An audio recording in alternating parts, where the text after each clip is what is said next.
Donald Trump को बस एक चीज चाहिए थी, एक अवार्ड, और इससे पाने के लिए वो किसी भी हद तक जाने को तैयार थे।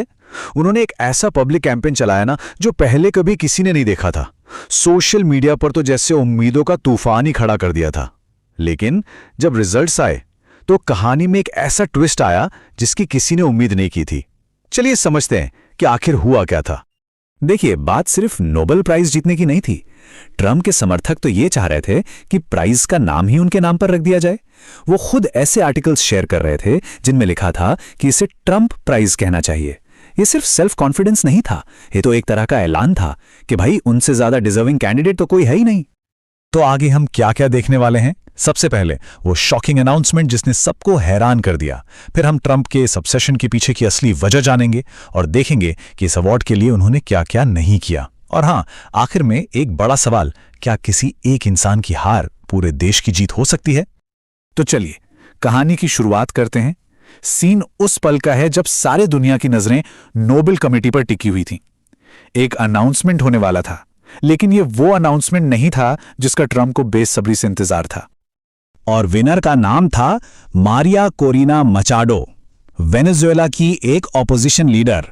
ये एक ऐसा नाम था जिसकी सच कहूं तो किसी ने भी उम्मीद नहीं की थी। और बस इसी एक नाम ने पूरी कहानी का रुख ही मोड़ दिया। सारा फोकस दुनिया की सबसे बड़ी सुपर पावर के पूर्व राष्ट्रपति से हटकर एक ऐसी महिला पर चला गया जो अपने देश में डेमोक्रेसी के लिए लड़ रही थी।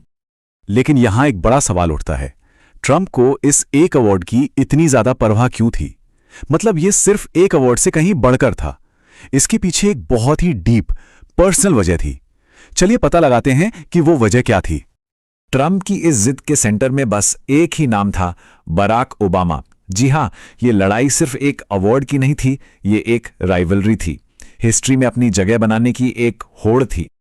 तो देखिए, एक तरफ थे बराक ओबामा जिन्हें प्रेसिडेंट बनने के फौरन बाद 2009 में यह अवार्ड मिल गया था, और दूसरी तरफ थे डोनाल्ड ट्रंप जिनका मानना था कि भाई शांति के लिए तो उन्होंने कहीं ज्यादा काम किया है और ओबामा को जो अवार्ड मिला वो तो बस एक धोखा था। और यही कंपैरिजन, यही तुलना थी जो ट्रंप को अंदर ही अंदर खाए जा रही थी। और ट्रंप ने अपनी फीलिंग्स को छुपाया भी नहीं।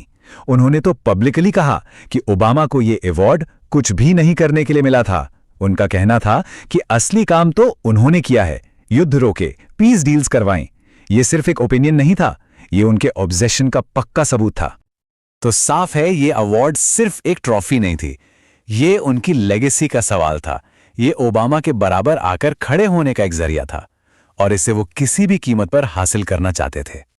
तो सवाल यह है कि ट्रंप ने इस अवार्ड को पाने के लिए किया क्या? उन्होंने अपनी पूरी फॉरेन पॉलिसी को ही अपनी पर्सनल एम्बिशन का एक टूल बना लिया।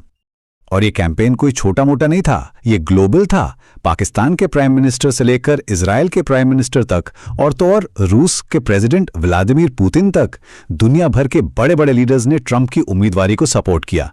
ये एक पूरा कोऑर्डिनेटेड एफर्ट था। लेकिन कई लोगों को ये पूरा कैंपेन बड़ा क्लासलेस लगा, मतलब अशोभनीय। ऐसा लग रहा था कि यह असली सम्मान के लिए नहीं बल्कि एक पॉलिटिकल डील मेकिंग जैसा था, जैसे देश सिर्फ ट्रंप को खुश करने के लिए उनका सपोर्ट कर रहे हों। चलिए अब एक मिनट के लिए ट्रंप के कैंपेन को साइड में रखते हैं और देखते हैं कि नोबेल कमेटी ने आखिर चुना किसे, क्योंकि उनकी जो चॉइस थी ना वो एक बिल्कुल ही अलग कहानी बताती है। विनर थी, जैसा कि हमने बताया, मारिया कोरिना मचाडो। ये वेनेजुएला में एक अथॉरिटेरियन रिजीम के खिलाफ डेमोक्रेसी के लिए लड़ रही हैं। उनका काम ह्यूमन राइट्स और आज़ादी के लिए एक बहुत ही खतरनाक संघर्ष है। और नोबेल कमेटी का ये जो साइटेशन है ना, ये अपने आप में सब कुछ कह देता है। उन्होंने हिम्मत को सम्मान दिया, उन्होंने रेजिस्टेंस को सम्मान दिया, उन्होंने उन लोगों को सम्मान दिया जो बड़े से बड़े खतरे के बावजूद चुप रहने से इनकार करते हैं। वाकई एक बहुत पावरफुल मैसेज था ये। तो यहां पे दो बिल्कुल अलग दुनियाएं आमने सामने थीं। एक तरफ ट्रंप का केस था जो था डील मेकिंग और पावर के बारे में, और दूसरी तरफ मचाडो का केस जो था सिद्धांतों और हिम्मत के बारे में। नोबेल कमेटी ने अपनी चॉइस से सब कुछ बिल्कुल साफ कर दिया था। लेकिन रुकिए, कहानी में एक और ट्विस्ट है। क्या ऐसा हो सकता है कि ट्रंप की ये पर्सनल हार असल में अमेरिका के लिए एक जियोपॉलिटिकल जीत थी? इसे ऐसे समझिए, एक तरफ थे डोनाल्ड ट्रंप जिनका गोल एकदम पर्सनल था, अपनी लेगेसी बनाना। दूसरी तरफ अमेरिकन फॉरेन पॉलिसी के हित कहीं ज्यादा बड़े थे। उनका मकसद था वेनेजुएला में ऑथोरिटेरियन रिजीम को कमजोर करना। तो हुआ ये कि भले ही ट्रंप पर्सनली हार गए, लेकिन मचाडो को अवार्ड मिलना अमेरिका के जियोपॉलिटिकल इंटरेस्ट्स के लिए एक बहुत बड़ी जीत थी। इस एक कदम ने मदुरो के खिलाफ ऑपोजिशन को और मजबूत कर दिया, जो कि अमेरिका के बड़े स्ट्रेटेजिक गेम का एक अहम हिस्सा है। और इस बड़े खेल के सामने ट्रंप की पर्सनल एम्बिशन की कोई खास अहमियत नहीं थी। और अब आते हैं इस कहानी के सबसे अजीब हिस्से पर, एक ऐसा मोड़ जो इस पूरी कहानी को और भी ज्यादा बिजार बना देता है। रूस के प्रेसिडेंट व्लादिमीर पुतिन ने पब्लिकली ट्रंप का एंडोर्समेंट किया। उन्होंने कहा कि ट्रंप जटिल संकटों को हल कर रहे हैं। अब सोचिए, एक अमेरिकन प्रेसिडेंशियल कैंडिडेट के लिए एक रूसी लीडर से ऐसी तारीफ मिलना, ये तो लगभग अनहर्ड ऑफ है। और ट्रंप का जवाब, उन्होंने भी पब्लिकली पुतिन को थैंक यू कहा। और ये सब तब हो रहा था जब यूक्रेन वॉर चल रहा था, एक ऐसा टाइम जब रूस और अमेरिका के बीच टेंशन अपने चरम पर था। ये एक वाकई में शॉकिंग एक्सचेंज था। ईमानदारी से कहूं तो ये बातचीत लॉजिक से परे थी। एक अमेरिकन लीडर का रशियन प्रेसिडेंट को ऐसे वक्त पर थैंक यू बोलना जब दोनों देशों के बीच हालात इतने खराब हों, ये एक ऐसी बात है जिसे समझना ही बहुत मुश्किल है।